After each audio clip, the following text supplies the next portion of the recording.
പ്രിയപ്പെട്ട സുഹൃത്തുക്കളെ, 18ാം ലോക്സഭയിലേക്കുള്ള തെരഞ്ഞെടുപ്പിൻ്റെ പോളിംഗ്, അതിൻ്റെ വോട്ടെടുപ്പ് ഇങ്ങനെ വളരെ എക്സ്റ്റെൻഡായി നടന്നുകൊണ്ടിരിക്കുകയാണല്ലോ. ഏപ്രിൽ 26-ന് ആരംഭിച്ചു. അത് 5 ഘട്ടങ്ങൾ കഴിഞ്ഞു. ഇനി 2 ഘട്ടങ്ങൾ കൂടിയുണ്ട്. മെയ് 25-നുമുണ്ട്, പിന്നെ ജൂൺ 1-നുമുണ്ട്. അങ്ങനെയാണ് 7 ഘട്ടങ്ങൾ കഴിയുക.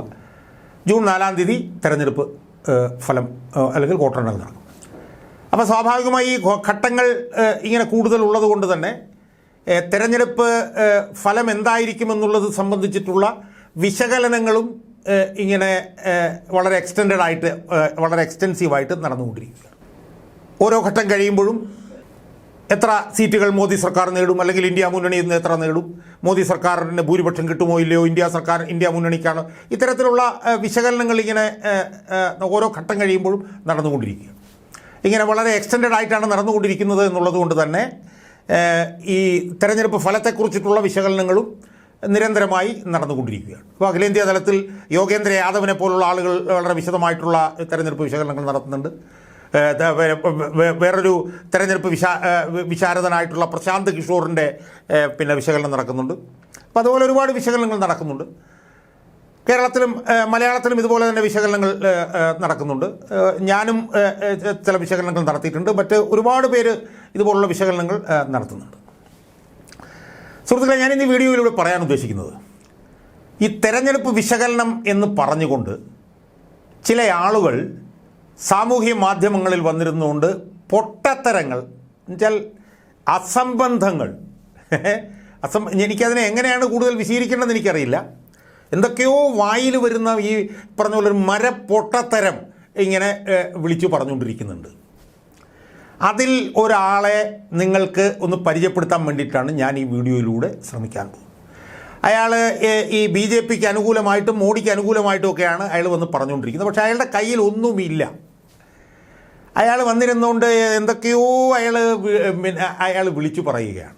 അത് ചില സാമൂഹ്യ മാധ്യമ പ്ലാറ്റ്ഫോമുകൾ അതെടുത്തിട്ട് ഇങ്ങനെ പിന്നെ സാമൂഹ്യ മാധ്യമത്തിൽ അത് അപ്ലോഡ് ചെയ്യുകയാണ്. എനിക്ക് മനസ്സിലാവുന്നില്ല അവരൊക്കെ എങ്ങനെയാണ് അത് ചെയ്യാൻ കഴിയുന്നത്. അതായത് പിന്നെ BJPക്ക് എത്ര സീറ്റ് കിട്ടും എന്നുള്ള എത്ര സീറ്റ് കിട്ടും എന്നുള്ളതിൻ്റെ വിശകലനം എന്നുള്ള പേരിലാണ് ഇതുപോലുള്ള ആളുകൾ വന്നിരുന്നതുപോലെ മരപ്പൊട്ടത്തരം വിളിച്ചു പറയുന്നത്.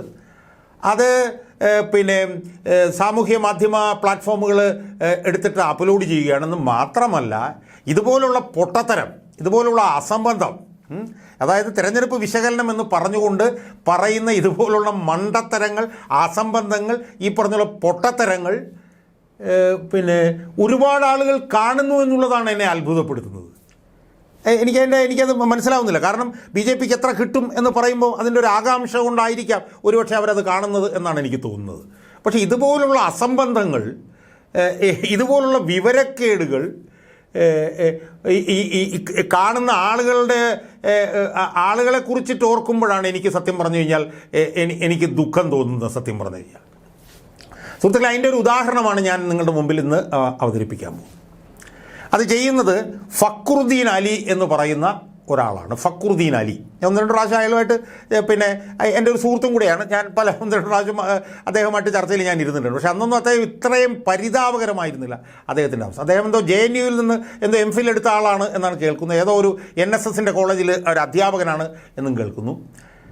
അയാൾ വന്നിരുന്നു കൊണ്ട് പറയുന്ന വിവരക്കേട്, അയാൾ വന്നിരുന്നു കൊണ്ട് പറയുന്ന അസംബന്ധം, അയാൾ വിശകലനമൊന്നും പറഞ്ഞിട്ട് പറയുന്ന കാര്യങ്ങൾ, അത് നിങ്ങളെ ഒന്ന് കേൾപ്പിക്കാൻ വേണ്ടിയിട്ടാണ് ഞാൻ ഈ വീഡിയോയിലൂടെ ശ്രമിക്കുന്നത്. ഞാനൊന്നും ഒരു വിശദീകരണവും ഞാനതുമായി ബന്ധപ്പെട്ട് നൽകുന്നില്ല. അതായത് ABC ന്യൂസ് മലയാളം എന്ന് പറയുന്ന ഒരു മലയാളത്തിലൊരു യൂട്യൂബ് പ്ലാറ്റ്ഫോമുണ്ട്, ABC ന്യൂസ് പ്ലാറ്റ്ഫോം. ആ പ്ലാറ്റ്ഫോമിൽ കഴിഞ്ഞ ദിവസം ഞാൻ കണ്ട ഒരു വീഡിയോ ആണ്. അത് എഴുതിയിരിക്കുന്നത് BJPക്ക് ഇത്തവണ എത്ര കിട്ടും, ഫക്രുദ്ദീൻ അലിയുടെ വിലയിരുത്തൽ എന്നുള്ളതാണ് അതിൻ്റെ തമ്പ്. അത് കണ്ടിട്ടാണ് ഞാനത് കണ്ടത്. അപ്പോൾ അതിൽ ഈ ഫക്രുദ്ദീൻ അലി എന്ന് പറഞ്ഞ ഇയാൾ ധനുഷ് എന്ന് പറഞ്ഞ ഒരു ചെറുപ്പക്കാരന് ഒട്ടും മോശമല്ല. ഏതാണ്ട് അയാളും ഈ പറഞ്ഞതുപോലെ ഈ മോഡി ഭക്തിയിൽ അങ്ങ് ആറാടിക്കൊണ്ട് എന്തൊക്കെ ഇപ്പോൾ മോദിയെ അനുകൂലിക്കുന്നതിൽ തെറ്റില്ല, മോദിക്ക് അനുകൂലമായി പറയുന്നതിലും തെറ്റില്ല. അങ്ങനെ ചിന്തിക്കുന്നവരങ്ങനെ പറയട്ടെ. പക്ഷേ അത് പറയുന്നതിനൊരു ഒരു മര്യാദ വേണ്ടേ, അതിലൊരു വസ്തുനിഷ്ഠത വേണ്ടേ. അതിലൊരു ശരി വേണ്ട എന്തെങ്കിലുമൊക്കെ. അതിന് പകരം അയാൾ ഈ ധനുഷ് എന്ന് പറഞ്ഞ ചെറുപ്പക്കാരൻ ഇങ്ങനെ പറയണം. ഞാൻ അയാളെക്കുറിച്ച് പറയുന്നില്ല, അത് നിങ്ങൾക്ക് കേൾക്കുമ്പോൾ മനസ്സിലാവും. പക്ഷേ ഈ ഫക്രുദ്ദീൻ അലി എന്ന് പറഞ്ഞ ഇയാൾ പറയുന്ന ഈ വിവരക്കേട് നിങ്ങളൊന്ന് കേൾക്കണം. എന്നെ അത്ഭുതപ്പെടുത്തിയത് ആ വീഡിയോ ഏതാണ്ട് 1,25,000 ആളുകൾ കണ്ടിരിക്കുന്നു എന്നുള്ളതാണ്. അതാണ് എന്നെ അത്ഭുതപ്പെടുത്തിയത്. അത് കണ്ട BJP-ക്കാരുടെ ഒരു മനസാന്നിധ്യം എനിക്ക് സത്യം പറഞ്ഞാൽ അവരെക്കുറിച്ച് എനിക്ക് വലിയ ബഹുമാനം തോന്നുകയാണ്. കാരണം ഇതുപോലൊരു വിവരക്കേട്, ഇതുപോലുള്ള അസംബന്ധം ഏതാണ്ട് ഒരു 11 മിനിറ്റ് അവരിരുന്ന് കണ്ടല്ലോ. എനിക്കൊന്ന് BJP-ക്ക് എത്ര കിട്ടുമെന്ന് പറഞ്ഞാൽ BJP-ക്ക് എന്തോ കൂടുതൽ കിട്ടുമെന്നുള്ളത് കേൾക്കാനുള്ളൊരു അമിതാവേശം കൊണ്ടായിരിക്കാം ഇത്രയും BJP-ക്കാർ ഇത് കണ്ടത് എന്നാണ് എനിക്ക് തോന്നുന്നത്. ഞാൻ കൂടുതൽ വിശദാംശങ്ങളിലേക്ക് പോകുന്നില്ല. ഈ ഫക്രുദ്ദീൻ അലി എന്ന് പറയുന്ന ഈ വലിയ ബുദ്ധിജീവിയുടെ ഈ വിവരക്കേട്, ഈ ബുദ്ധിജീവി എഴുന്നള്ളിക്കുന്ന ഈ അസംബന്ധം കേൾക്കാൻ വേണ്ടി ഞാൻ നിങ്ങളെ ക്ഷണിക്കുകയാണ്. ഇനി അതിൻ്റെ ഓഡിയോ ആണ് നിങ്ങൾ കേൾക്കാൻ പോകുന്നത്. കേട്ടിട്ട് നിങ്ങൾ തന്നെ നിങ്ങളുടെ ഒരു വിലയിരുത്തലിൽ എത്തുക എന്നാണ് എനിക്ക് അതുമായി ബന്ധപ്പെട്ട് സൂചിപ്പിക്കാനുള്ളത്. കേരളത്തിൽ വലിയൊരു പങ്ക് BJP തോൽക്കണമെന്ന് ആഗ്രഹിക്കുന്ന ആളുകളാണ്. അപ്പം ചിലപ്പോൾ ഞാനും അങ്ങനെയൊക്കെ തന്നെ ആയിരിക്കും. കാരണം നമ്മൾ ഈ പറയുന്ന പോലെ സെക്കുലർ വിവരമില്ലാത്തതുകൊണ്ടാണ് ഞാൻ ഫാക്ച്വൽ ആയിട്ടല്ലേ പറയാം.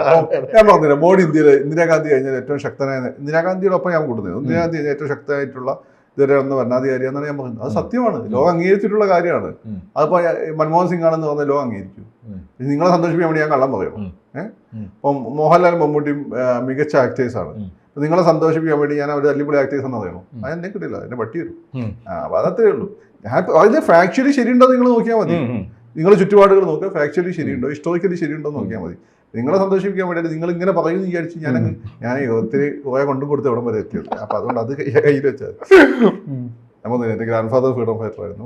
അപ്പം കോൺഗ്രസിന് ഇവരൊക്കെ തന്നെ അവിടെയുള്ള സാഹചര്യങ്ങൾ മല്ലിട്ടുകൊണ്ട് അതേസമയം തന്നെ നല്ല വിശ്വാസികളായിട്ട് നിന്ന ആളാണ്. ഞാനും അങ്ങനെ തന്നെയാണ്. അപ്പോൾ ഇതൊന്നും തുടങ്ങിയാലോ ഇങ്ങനൊരു 75 വർഷത്തെ ഒരു പരമ്പരയാണ്. അതങ്ങനെ തന്നെ കണ്ടിരിക്കും. അപ്പോൾ നമ്മൾ പറഞ്ഞു വന്നത് അധോഗതിയാണ് എന്ന് പറയാൻ കാരണം നിങ്ങൾ പറഞ്ഞു തന്നെ എന്താ മമത പറഞ്ഞത്? മമത പറയുന്നു അലയൻസ് ഇവിടെ ഇല്ല, അലയൻസ് ഒക്കെ പുറത്ത്, ഇവിടെ ഞങ്ങൾ ആണല്ലോ പറഞ്ഞത്. നിങ്ങൾ പറയുന്നത് ഇന്ത്യ സഖ്യമാണ്, ഭയങ്കര സംഭവമാണ്, ഞങ്ങളങ്ങോട്ട് ഇവരങ്ങോട്ട് ട്രാഷ് ചെയ്യും ഹിന്ദുത്വത്തെ. നിങ്ങൾ ഹിന്ദുത്വത്തെ ട്രാഷ് ചെയ്യുന്നതൊക്കെ നല്ലതായിരിക്കും. പക്ഷേ നിങ്ങൾക്ക് നിങ്ങളുടെ ആർമിയെ ഒരുമിച്ച് നിർത്താൻ പറ്റുന്നുണ്ടോ? അപ്പം മമത നിങ്ങളുടെ കൂടെ ഇല്ല. CPM ഉണ്ടോ? ഇല്ലേ?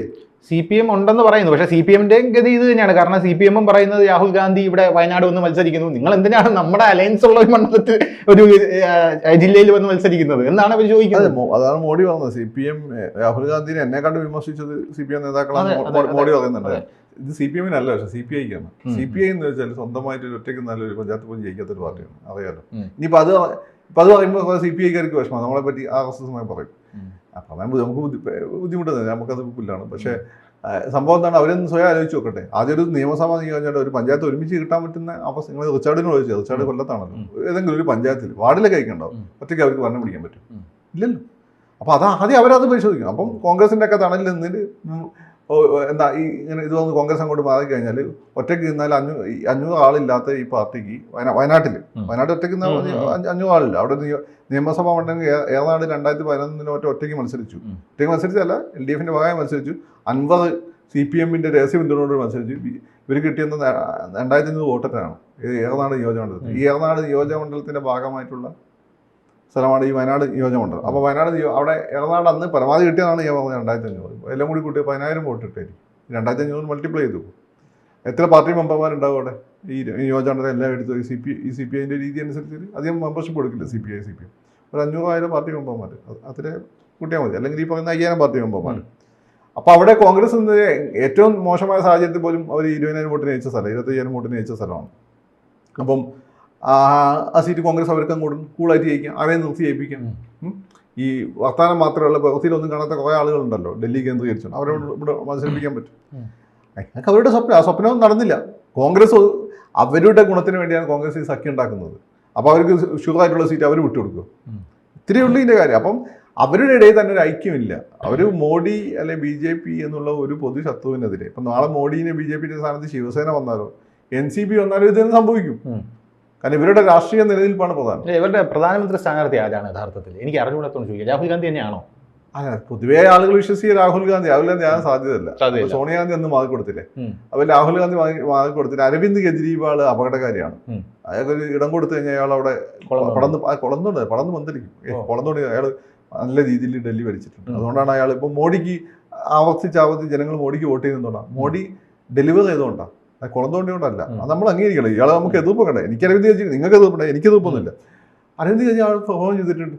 ഡൽഹി മോഡി എങ്ങനെയാണോ അവിടെ ഗ്രാസ് റൂട്ട് ലെവലിൽ ഈ പറഞ്ഞ ടോയ്ലറ്റ്സുകളും, ഞാനതല്ല എപ്പോഴും പറയുന്നത്, ഈ വർഗീയത കൊണ്ട് മാത്രമല്ല ഇരിക്കുന്നത്, അതൊക്കെ ആദ്യമായിരുന്നു. പിന്നെ ഇപ്പം 400 സീറ്റ് കിട്ടില്ല എന്ന് പറഞ്ഞ സമയത്ത് വർഗീയ കാർഡ് എടുക്കുന്നുണ്ട്.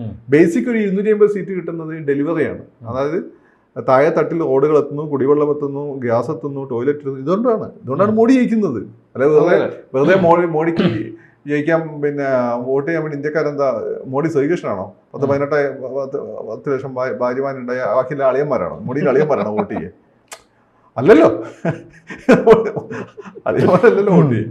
അപ്പൊ മോഡിക്ക് ജനങ്ങളുടെ ജീവിതത്തിൽ അതേ മാറ്റം വരുത്തുകയാണ്. ഇത് തന്നെ അരവിന്ദ് കെജ്രിവാൾ ഡൽഹി ചെയ്തിട്ടുണ്ട്. ഡൽഹിയിൽ ജൽ ബോർഡിൽ ഭീകര അഴിമതിയായിരുന്നു. അയാൾ മുഖ്യമന്ത്രി ആകുന്നതിന് മുമ്പ് തുടങ്ങിയ സമരമാണ്. ആ സമയത്താണ് മൂപ്പർ എനിക്ക് ക്ലാസ് എടുത്തത്. ജയിനിലപ്പോൾ രാത്രി ഏതെങ്കിലും സംഘടനകളൊക്കെ പ്രധാനപ്പെട്ട ആളുകളെ വിളിച്ചുകൊണ്ടുവന്ന് ക്ലാസ് എടുക്കും. അങ്ങനെ മൂപ്പര് നമുക്ക് അന്ന് എന്തിനെ പറ്റി റൈറ്റ് ഇൻഫർമേഷൻ പറ്റി നമ്മൾ 10-50 പേര് കെജ്രിവാളുണ്ട് ക്ലാസ് എടുത്തിട്ടുണ്ട് കെജ്രിവാൾ. പിന്നെ അതുപോലെ തന്നെ അവിടെ വൈദ്യുതി മേലെ ഭയങ്കര അഴിമതിയായിരുന്നു. അത് അയാൾ കൺട്രോൾ ചെയ്തു. മാർക്കറ്റിൽ ഇടപെട്ടു. ഈ സവോളയ്ക്ക് അവിടെ ഭയങ്കര ഡിമാൻഡാണ്. അപ്പോൾ സവോളയുടെ വിലയൊക്കെ കൺട്രോൾ ചെയ്തു.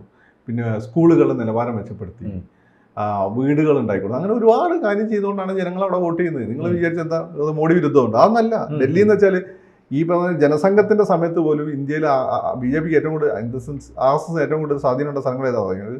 ഡൽഹിയാണ്. അതെ, പാകിസ്ഥാനിൽ നിന്ന് വന്നിട്ടുള്ള മൈഗ്രേറ്റഡ് ആയിട്ടുള്ള ഹിന്ദുസ് ഇഷ്ടം പോലെ ഉണ്ട് ഓടി വന്നിട്ടുള്ളത്. പിന്നെ ഒന്ന് കാശ്മീരാണ്, ജമ്മു. മൂന്നാമത്തേത് മധ്യപ്രദേശാണ്. ആ കാലത്ത് പോലും വലിയ സ്വാധീനമുള്ള സ്ഥലമാണ്. അവിടെ വെറുതെ അരവിന്ദ് കെജ്രിവാളിന് വോട്ട് ചെയ്യാൻ വരുന്ന ഭ്രാന്ത. അരവിന്ദ് കെജ്രിവാൾ അളിയന്മാരവർ.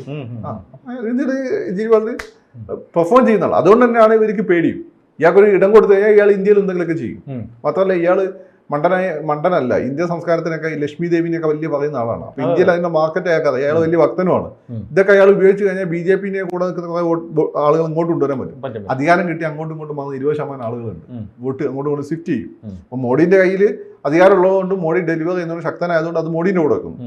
വൺസ് അരവിന്ദ് കെജ്രിവാൾ എന്നാൽ കെജ്രിവാളിന്റെ കൂടെ പോകുന്നത്.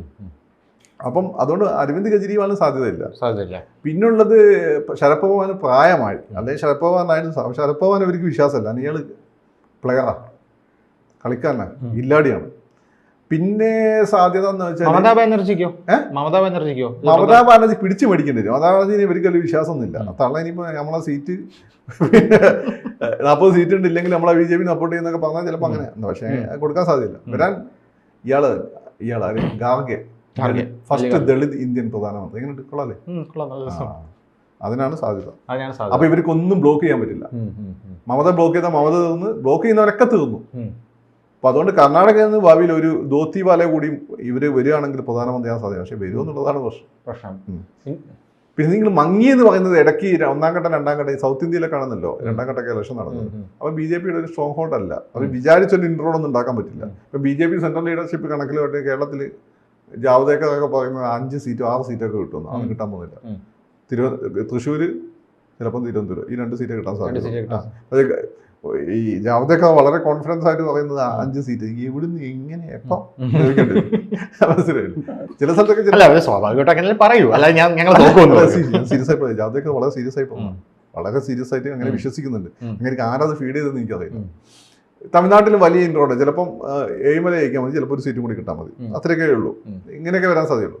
അപ്പോൾ ഇത് പിന്നെ പൊതുവെ ആളുകൾക്ക് വോട്ട് ചെയ്യാൻ താല്പര്യം ഉണ്ടായിരുന്നില്ല. ഇതെല്ലാം കൂടി വെച്ചുകൊണ്ട് BJPക്കെതിരെ ഒരു വേവ് ഉണ്ട് എന്ന് ആദ്യഘട്ടത്തിലെ ഇലക്ഷനൊക്കെ വെച്ചുകൊണ്ട് ആളുകൾ പറഞ്ഞു. ഇപ്പോൾ ലോക്നീതി യോഗേന്ദ്ര യാദവ് ഒക്കെ അങ്ങനെ പറഞ്ഞു. അപ്പോൾ അത് വെച്ചുകൊണ്ടാണ് ഇവിടുത്തെ മീഡിയ എന്തെങ്കിലും കിട്ടാൻ കാത്തിരിക്കല്ലേ. പിന്നെ മീഡിയ ഇവിടുത്തെ കേരളം പോലെ ഇത്ര മാത്രമേ മീഡിയ ഉള്ള സ്ഥലമില്ലല്ലോ. അവരെ സംബന്ധിച്ചിടത്തോളം ഭയങ്കര മത്സരമാണ്. അപ്പം എന്തെങ്കിലും പോസിറ്റീവ്. പക്ഷേ ഇവിടുത്തെ പ്രധാനപ്പെട്ട മീഡിയ എല്ലാം സത്യസന്ധമായ ന്യൂസ് കൊടുക്കാൻ നിർബന്ധമുള്ള ആളാണ്. ഞാൻ പറഞ്ഞത് ഈ പറയുന്നതിന് അതിൻ്റെ പിന്നെ സുഡാപ്പി മീഡിയ അല്ല ഞാൻ പറയുന്നത്. സുഡാപ്പി മീഡിയ, സംഘി മീഡിയ ഇങ്ങനെയുള്ള സാധനങ്ങളല്ല ഞാൻ പറയുന്നത്. ഇവിടെയുള്ള പ്രധാനപ്പെട്ട മെയിൻ സ്ട്രീം മീഡിയ സത്യസന്ധമായ ന്യൂസ് കൊടുക്കണമെന്ന് ആഗ്രഹിക്കും. അപ്പോൾ അങ്ങനെ യോഗേന്ദ്ര യാദവിൻ്റെയൊക്കെ കണക്ക് വരുമ്പോൾ പൊതുവേ ഒരു ട്രെൻഡ് ആദ്യത്തെ ഘട്ടങ്ങളിലെല്ലാം തന്നെ BJP വിചാരിച്ച ഒരു ഹൈപ്പ് ഉണ്ടാവുന്നില്ല എന്ന് പറഞ്ഞപ്പോൾ അവർ ആ രീതിയിൽ റിപ്പോർട്ട് കൊടുത്തിട്ടുണ്ട്. പക്ഷേ ഇപ്പോൾ അവസാനത്തെ ഘട്ടത്തിലേക്ക് വരുമ്പോൾ BJP വീണ്ടും ആ ഹൈപ്പ് കാണുന്നില്ല. കാരണം BJP കൺസോൾട്ടേറ്റ് ചെയ്യുന്ന ഒരു ഫീലാണ്. 400 സീറ്റും കിട്ടില്ല. പക്ഷെ ഒറ്റയ്ക്ക് BJPക്ക് ഭൂരിപക്ഷം കിട്ടും, ഒറ്റയ്ക്ക് NDAക്ക് ഭൂരിപക്ഷം കിട്ടും, കംഫർട്ടബിൾ ആയിട്ട് ഭരിക്കും. പ്രതിപക്ഷം എത്ര സീറ്റ് നേടാൻ സാധ്യതയുണ്ട് ഇന്ത്യ മുന്നണി? ഇന്ത്യ മുന്നണി അങ്ങനെ ചോദിച്ചു കഴിഞ്ഞാൽ ഇവരെല്ലാം കൂടി BJP ഞാൻ പറഞ്ഞുതരാം. BJP ഏതാണ്ട് ഒരു എന്റെ പരമാവധി പോവുകയാണെങ്കിൽ 360 അത്രയാണ് NDA പരമാവധി 360. ബാക്കിയോട് കൂട്ടിക്കും. ബാക്കി നമുക്കതേ പറ്റുള്ളൂ. BJP എത്ര നേടുന്നു നോക്കിയിട്ടാണ് ഇവരെ പറയാൻ പറ്റും. കേരളത്തിൽ നിന്ന് 2 സീറ്റിന് സാധ്യതയുണ്ട്. 2 സീറ്റ് സാധ്യതയുണ്ട്. ഇത്രേ ഉള്ളൂ. അത് അവർക്ക് വലിയ വിജയമാണ്. കേരളത്തിൽ 2 സീറ്റ് കിട്ടിയതിന്റെ ചിത്രമാകും. പക്ഷേ ഈ ലോക്സഭാ ഇലക്ഷനിൽ വിചാരിച്ചൊരു ഹൈപ്പ് ആ രീതിയിൽ ഇവര് പലപ്പോഴും കേന്ദ്രത്തിൽ കൊടുക്കുന്ന റിപ്പോർട്ട് അങ്ങനെയാണെന്ന്. അതാണ് പ്രശ്നം. ജാവദേക്കറിന് കൊടുത്ത റിപ്പോർട്ട് അതായിരിക്കും. അപ്പൊ പക്ഷെ പല സ്ഥലത്തും വോട്ട് ചെയ്യാതെ ഞാൻ കഴിഞ്ഞ ദിവസം പറഞ്ഞില്ലേ, ശോഭ ഒരു 2 ലക്ഷം എംഎൽഎ വോട്ടൊക്കെ പിടിക്കാൻ സാധ്യത. പക്ഷെ ജയിക്കില്ല.